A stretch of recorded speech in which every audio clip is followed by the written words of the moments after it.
Hey, hello, how are you? How are you doing today? 4%. 4%. This is the current recycling rate in Africa from the 200 million tons of waste that are generated on a yearly basis. In fact, if you walk through the continent, right, and you look at the major cities, I'm talking about Lagos, I'm talking about Johannesburg, I'm talking about Harare, or I'm talking about Kinshasa, you certainly come across the unmistakable piles of waste lining in the street or lying under the bridge. And it's quite striking, right? Very different from other places, especially developed countries. Whether you go to Europe, to Americas, or sometime in Asia, it's very, very different. Clearly, one thing that we can say and see is that recycling program and recycling scheme are not properly working in the continent of Africa and also some emerging markets. But why so? That's the question I want to discuss today. So, first of all, if you don't know me, my name is Tony Teal. I'm the founder of CEO of Renewables in Africa, your global clean energy champion. And the purpose of this platform, this channel, is to make sure that we can demystify the sector for you so that make it easy and seamless for you to connect and to be able to make sense of the sector, right?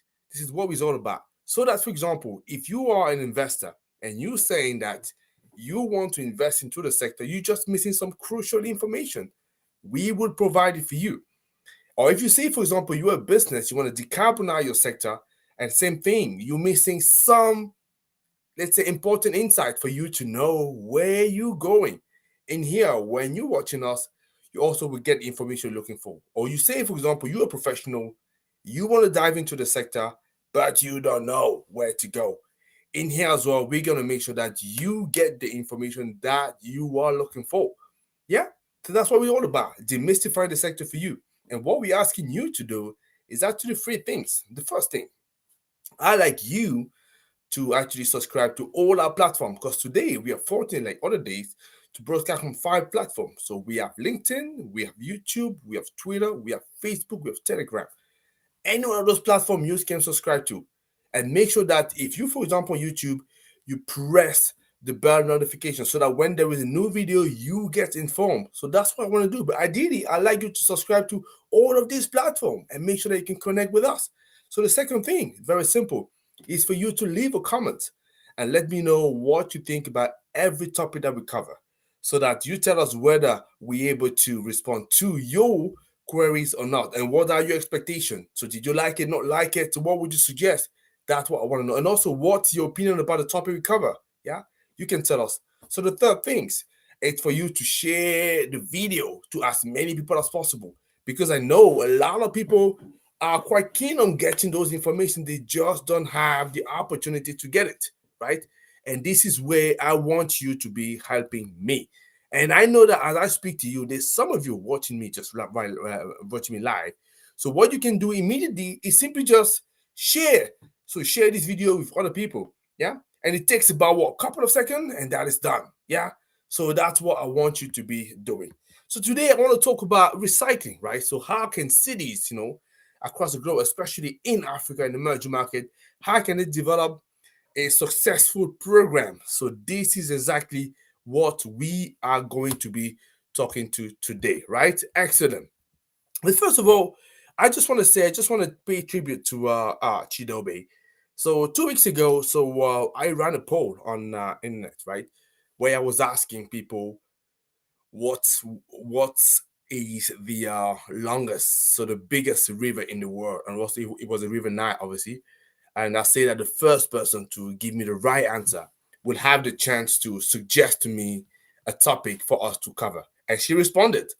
And obviously, as a reward, she got to choose what is the topic we're going to talk about. So, and she decided that we were going to talk about this one, right? And I'm really, really grateful to her because it's a great topic, right? And why is it a great topic?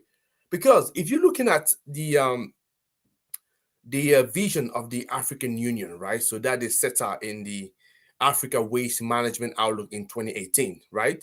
So what we're tapping into, what we're actually looking at is to have a recycling for at least 50% of the waste that are generated by 2023, meaning that by next year, that's what we should have had, right? But I'm sorry, but at the moment it's only 4%. So it's very, very far from where we need to go. So this is the reason we need to look at it. And why do we need to look at it? First of all, like I say, because for our own benefit, it is important. It's important for our health, it's important for our safety, security, and also important for economy. We need to talk about that. And as we're talking about that, as you know, any challenges, any crises that are there, it also has the premises of successes, right, of opportunities. So that's why it's good to be talking about that. So that people that are watching me, right, they may be actually sort of getting to know a little bit more about this topic. And who knows, they may see something they may want to exploit. And that's actually what is my objective in here. So, and as I'm talking about recycling, as you know, usually I always like to start with some definition, right? Because when we use definitions, it's better for us just to to see and check that we're talking about the very same thing. Because I may be having uh let's say a meaning that is different from the way you're perceiving the same topic, right? We want to do that. So what does recycling mean? And even before going to recycling, right? So at times I may be talking about the word reclamation. So what does that mean? So in this context, the reclamations, right? It's simply the part of the process of picking or collecting a recycled material, right? That's what I call the reclamation, right? And recycling, for me to define it, right, is a processing of of processing. Yeah, it is the action of processing or remanufacturing a reclaimed material into a useful item, right? Or base material, that was used in various manufacturing processes before. Yeah. So that's what it is, recycling, right? You're processing, you're remanufacturing a reclaimed material and to make it into a useful item. And that's what we are talking about in terms of recycling. So it's very, very important to understand that. And now, as we're talking about recycling, it's also good to have an understanding of the composition of recycling.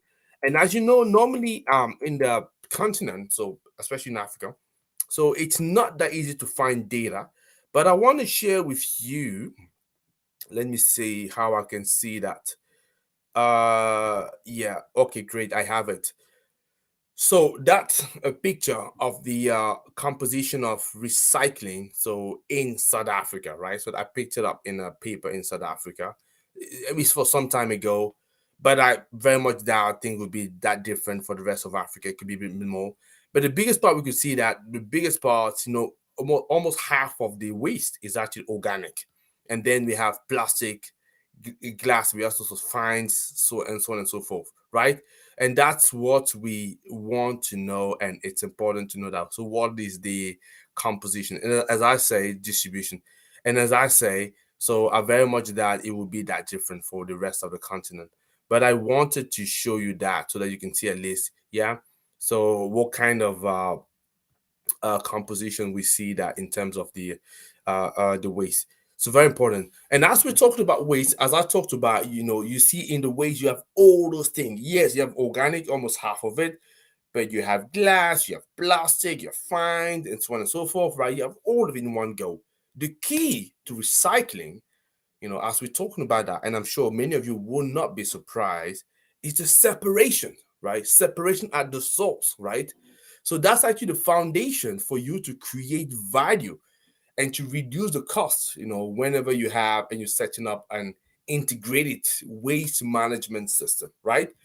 To give you an example, you may have a can, right? And you may be in one region or one village, that can has no value at all. But as soon as you pick up that can and you take it to a collection point where it can be combined with, other objects, other cans, all of a sudden it may become, it may start, you know, to have a commercial value, simply because when you're associating all of them, you can make something out of it, right? And when you transport it into another center where all of it can be even processed, you can even create even greater value. So that's the whole point about the recycling. So the separation of salt is really, really key, and that's what is missing. When it's not done, and you're taking all the waste all in one chunk in a place, and they just happen to separate that at that stage, it takes way too long. How are you going to do it?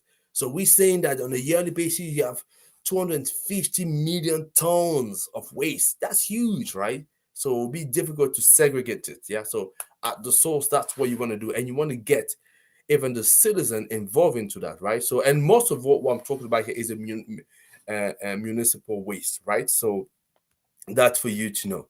And as we talking about recycling, so normally recycling can be done in three ways. Yeah, three ways for you to know, right? So those three ways, you have what we call reuse, you have the resource recovery, and you have the composting, right? So what does it mean? So I'm not going to dive into that because literally, you can spend literally hours, going into details to understand what each of them really means. What I'm giving you here, it's a broad idea, a quick idea. So you get to understand what we're talking about here, right? So the reuse, so as the name suggests, it's when you use item more than once, right? So that they can stay useful for longer. That's what we understand by reuse. The resource recovery, we have waste such as can, glass, paper, plastic, you can crush them, grind them down and use them in factory to make it a new product, right? So that's what we call resource recovery. You're recovering that to make it into another product. Yeah, that's another way to do it. And the third way is the composting, right? That's more for the organic material, right? So when you are doing it, you put it into the bag. You want to create compost for that, and you will use that in home gardens. And the idea here is to improve the soil and the production of any, I would say, vegetable or fruit, right? Or you can also produce compost, on a commercial basis, maybe for community levels. But those are the three type of recycling that I can think of. The reuse, the result recovery, and the composting. Yeah. So I'm hoping that up until now it is fine. It makes sense. So if you have a question, just drop it. So I know Chidobe was gonna attend, but I think unfortunately she couldn't make it. But I'm sure we find the time to do a session together because I've invited her to be a guest. Like I say, same for you. If you want to be a guest to one of our live, so feel free to reach out to us, and we'll be more than happy to discuss with you and tell you how we can do things. I also know that I'm doing this section other than what we've done in the past because things are changing. I also have to adjust with my schedule, right? But going forward, you're either gonna go 4 p.m. or 5:30 p.m., right? So we will see which one work best. Yeah, for you to know. Yeah, that's what the different type of recycling is. Yeah. So now, if we're talking about the barrier to recycling, because we're saying it's so important, so vital, for us to recycle because it's good for our health. It's definitely good for our safety, security, but it's also good definitely for economy, right? So the biggest barrier, so there are two big barriers that I could see, right? So the first one, you all will recognize it. It's simply and purely and simply, the ignorance, the general ignorance of people. The fact that the barrier to recycling. Because I think we if we knew what could be the potential value of some waste material, maybe we could be a little bit incentivized, right? So people don't understand what the value of the waste material. If I knew, for example, that if I can actually take some of that waste, that seem to have no value here, take it to another place, turn it into something valuable, I would be very interested all of a sudden. But a lot of the time, we don't even know that. Yeah. And I know that was something that was important for me to say because Chidobe specifically wanted me to talk about that. It's how can cities where you have like a higher rate of poverty can run a successful recycling program. I'm gonna come in the solution for a minute. But the fact, like I said, general ignorance is the first thing, and ignorance for me, as I say, You don't need to be rich necessarily to be knowledgeable. You can decide you could be very knowledgeable, even have no money at all, right? So that's something already that could be tapped into. And the funny thing is actually, even when we're looking at the market, because the market for recycling in emerging markets, especially Africa, is very, very tiny, yeah. Because if you compare that to the global market, it's valued at about $1 billion, right? And it's growing on a daily basis, right? But in Africa, it's clearly insignificant, right? But the funny thing is, when you look at this market, which is actually the second barrier to entry or to recycling that I see, is the market is very either oversupply or undersupply. But before even talking about that oversupply, undersupply for the moment, I just want to say that which is quite striking. No, I wouldn't say funny. Funny is not the word. Which is interesting fact to mention is the fact that uh actually poorer people at the moment I was speaking, they are the one actually benefiting the most for the tiny market that we have at the moment. Why and how? Because you know that when you that stage, you don't have a lot of resources. You would tend to go through a lot of dump site to look at whatever you can recover, either to use for yourself or to sell it, right? Because most of the time, the more affluent you become, the more you tend to get rid of some stuff that could be very valuable for other people that have nothing, right? So, and these people, I would say, would go then to the dump site, look at the material that are there, and it turns out they are the one who sometimes even stand to benefit even more, even benefiting. I was speaking at the moment, just because they would go there, they would triage it, pick up what they believe is interesting. They are the one actually doing the separation to very small scales, right? It's just like they don't necessarily have the knowledge necessary to do that at an industrial scale, probably as well the means to do it financially. But they are the one already doing it in a certain way, or by the very small scales, right? So there's this general ignorance of the proper value of some waste material that people can be doing, yeah. And the market is also very unstable. Why is it unstable? Because we're going to talk about the solutions, but it needs to be developed in a proper industry for the market to mature, to stabilize, and for revenue to be constant. Because at the moment, what we have, especially like I say, are people that are obviously less affluent when they go in those dump sites. So they're very much, you know, up not up and I would say subject to the law of supply and demand, isn't it? In the sense that they whenever they pick up, let's say, one material that seems to be very demanded on the market, because there's no barrier to entry, all of a sudden, everybody would do would jump into that because they can make quick money.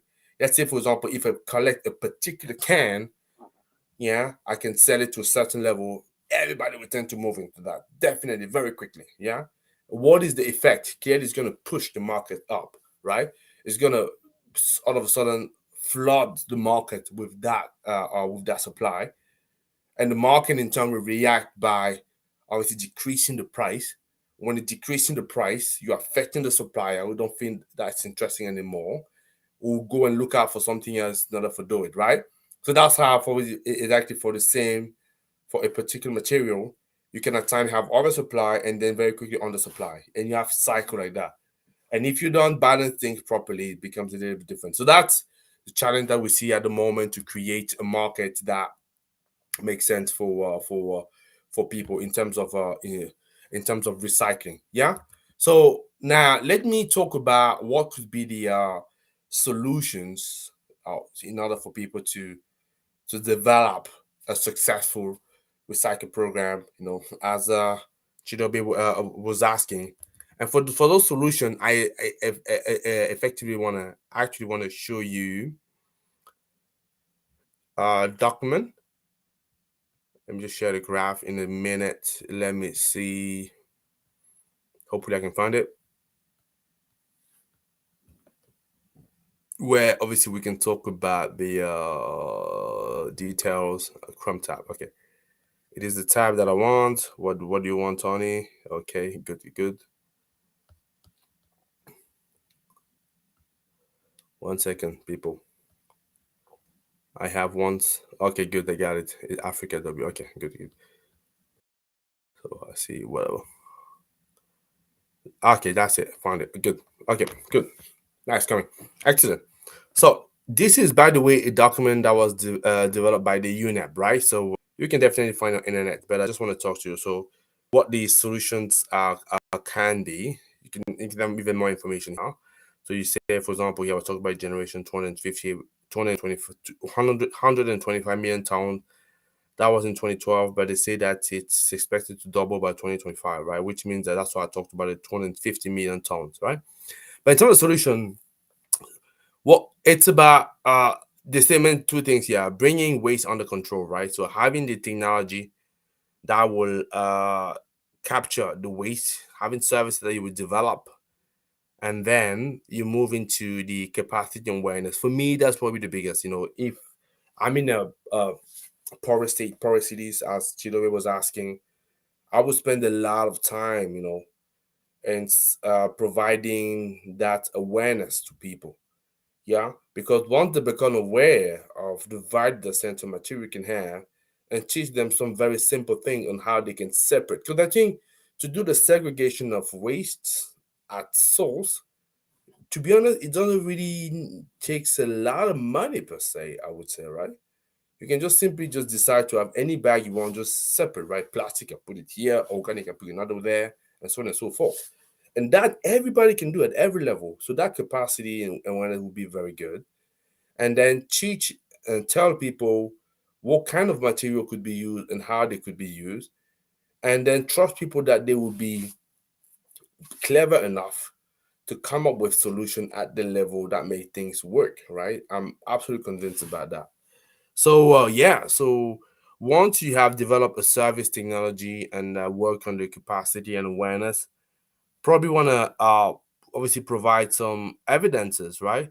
So because when you talk to people and you want them to believe you, to believe what you're saying and adopt a new attitude, so they clearly would need to, for you to demonstrate that what you're saying is true, and provide some evidence of that. And once you've done it and they're able to see it, then they may be more inclined to believe you and want to approach that. So that's the third step that I see, and obviously legislation enforcement. Because yeah, there's no way to get around it. So for such a program to work as well on a bigger scale, you definitely need to some extent so the government to get involved, right? So we need to have government agency to step in, have the legislation rules that will help for that. So that for me is important. So technology, that's important. Capacity and awareness, absolutely. Providing evidence, significant. Legislation and enforcement. That's what you need to develop a successful um, waste management and recycling program, and hopefully that is responding to my friend, yeah, to Chidobe, and I'm hoping that when she see that she be able to agree to that or disagree. Yeah, as I say, I don't need you to necessarily agree. So just let me know what you think, because the idea for me here is to have this conversation. And when we're having this conversation, so I give you my opinion, I'm telling you how I see things moving forward, and you can react to that. But that's what I wanted to say. But clearly, waste management is huge because our cities are in terrible state.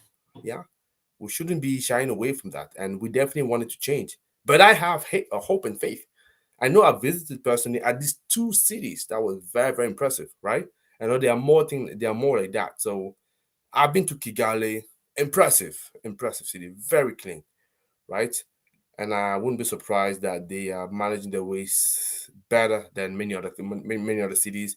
And I know, for example, one thing uh, that they have created there, the Kagame government has created. I don't want to dive into the politics. I'm just saying they said I don't support the man. I actually do support the man, me personally, but that's not the point here. But I'm saying what they've put in place, and everybody can recognize because you can see that it's a very clean city, very shiny. You go there, it's great, right? It's great, and it's not many cities like that you see that.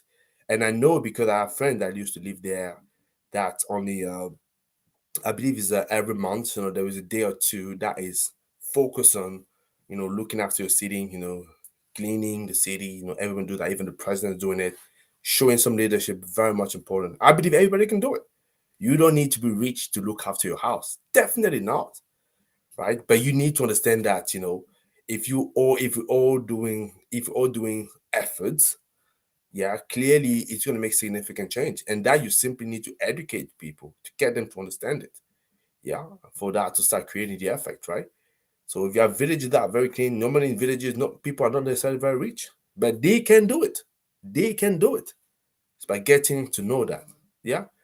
And another city, another country where I've been to, it's which I love dearly. It's Botswana.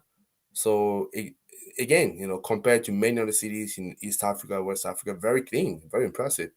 And in Botswana, for example, I personally been into a waste management center myself, so I've seen how they do it. So it's possible, it's doable. It's just that we want to be doing it at a scale that it's big enough to make a massive difference, because we shouldn't be saying that there's nothing there, because if we're saying 4%, 4% is not zero. 4%, that means there is something happening. But how can we magnify that to reach this 50% that the African Union had as a vision for 2025?